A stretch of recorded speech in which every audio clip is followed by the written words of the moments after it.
नमस्कार मित्रांनो.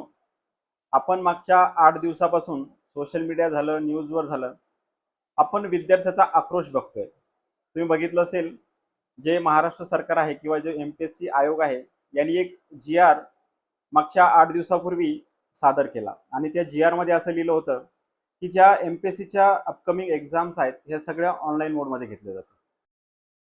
इथे पहिला प्रश्न उद्भवतोय, की एम-पी-एस-सीला ऑनलाईन एक्झाम का कंडक्ट करावं लागते? तुम्ही जर बघितलं, महाराष्ट्रामध्ये लाखो विद्यार्थी एम-पी-एस-सीची एक्झाम देतात आणि त्यांची एक्झाम एका शिफ्टमध्ये कंडक्ट करणं महाराष्ट्रासमोर खूप मोठा प्रश्न आहे. जसं की तुम्ही बघितलं असेल, एम-पी-एस-सी जे आयोग आहे, त्यासोबत खूप मोठं हा प्रश्न आहे, की लाखो विद्यार्थ्यांचा पेपर एकाच दिवशी कसा घ्यायचा?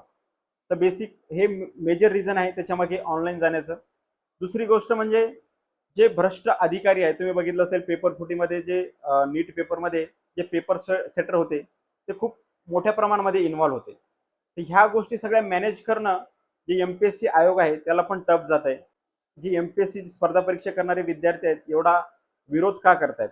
तर त्याचं मागचं रिझनही तसंच व्हॅलिड आहे. तुम्ही जर बघितलं, मागच्या 15 वर्षामध्ये जेव्हा पण एम-पी-एस-सीने एक्झाम घेतली, तर त्याच्यामध्ये कधीही पेपर फूट झालेली नाहीये. नाही त्याच्यामध्ये कोणते अधिकारी ना पेपर सेटर आपल्याला त्या पेपरमध्ये इन्व्हॉल्व बघायला भेटले. तर त्याच्यामुळे एक ट्रान्सपरन्सी मागच्या 15 वर्षामध्ये आपल्याला बघायला भेटली आहे. आणि दुसरी गोष्ट म्हणजे ही जी एक्झाम आहे, ही वेगवेगळ्या शिफ्टमध्ये होणार आहे.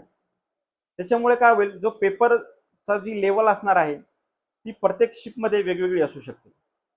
होऊ शकतं की पहिल्या शिफ्टमध्ये जो पेपर आहे तो इझी आला. दुसरी जी शिफ्ट आहे त्याच्यामध्ये त्याची जी पातळी आहे ती थोडी कमी आहे. म्हणजे सपोज मध्यम लेव्हलचा आला आणि जी थर्ड शिफ्ट आहे सपोज त्याच्यामध्ये एकदम टफ आला.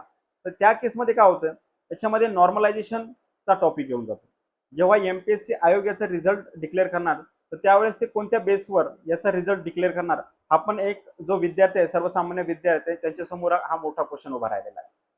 पहिले काय होतं, जे ऑफलाईन एक्झाम होती त्याच्यामध्ये काय एकच पेपर असायचा.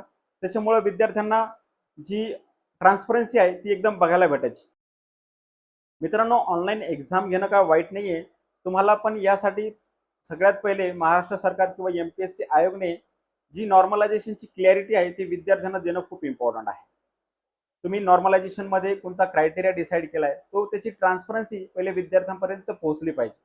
दुसरी गोष्ट म्हणजे जे विद्यार्थी आहेत, त्यांना तुम्ही मॉक टेस्ट दिल्या पाहिजेत, जेणेकरून त्यांचा सराव होईल आणि जेव्हा ते ॲक्चुअल पेपर असेल, तर त्यावेळेस त्यांना ते जे पेपर आहे त्याची क्लॅरिटी भेटेल आणि एक चांगला त्यांचा कॉन्फिडन्स त्याच्यामध्ये वाढलेला आपल्याला बघायला भेटेल.